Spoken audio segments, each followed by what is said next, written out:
સાબરકાંઠાના હિંમતનગરમાં ગાંભોઈ પોલીસ મથકે નોંધાઈ દુષ્પ્રેરણની ફરિયાદ। પત્નીને સંતાન ન થતા હોવાને લઈને સાસરીઓ આપતા હતા ત્રાસ। મહિલાઓનો પતિ પત્ની પર ગુજારતો હતો ત્રાસ। બાળક ન થતું હોવાને લઈને મહિલાને કરવામાં આવતી હતી પરેશાન। મહિલાએ ગળે ફાંસો ખાઈને જીવન ટૂંકાવ્યું।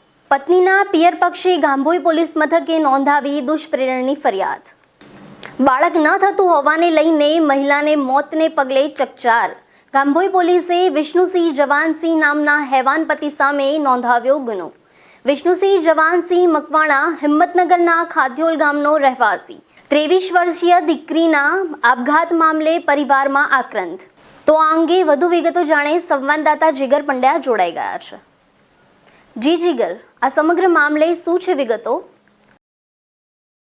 જી ચોક્કસથી વાત કરવામાં આવે તો હિંમતનગરના ગાંભોઈ પોલીસ સ્ટેશનની હદમાં આવેલા ખાંદોલ ગામની એક પરિણીતાએ પોતાના પતિના ત્રાસથી ગળા ફાંસો ખાઈને જીવન ટૂંકાવી દીધું હતું। જે પતિ છે તેના દ્વારા વારંવાર મહિલાને સંતાન ન થતું હોવાને મામલે માનસિક ત્રાસ ગુજારવામાં આવતો હતો અને મહેણા તાણા મારીને મહિલાને પરેશાન કરવામાં આવતી હતી। ત્યારે આખરે કંટાળીને આ 23 વર્ષીય પરિણીતાએ ગળા ફાંસો ખાઈને પોતાનું જીવન ટૂંકાવી દીધું હતું। ત્યારે પત્નીના પિયરના પક્ષે ગાંભોઈ પોલીસ મથકે દુષ્પ્રેરણનો ગુનો નોંધવામાં આવ્યો છે। ગાંભોઈ પોલીસે વિષ્ણુસિંહ જવાનસિંહ નામના હેવાન પતિ સામે ગુનો નોંધ્યો છે। ત્યારે 23 વર્ષીય મહિલાના આપઘાત મામલે હાલ પરિવારજનોમાં આક્રંદ જોવા મળી રહ્યો છે। પોલીસે દુષ્પ્રેરણનો ગુનો નોંધી જે પતિ છે તેને ઝડપી પાડવાના પ્રયાસો હાથ ધર્યા છે। જી આભાર જીગર, સમગ્ર મામલે વિગતો આપવા માટે।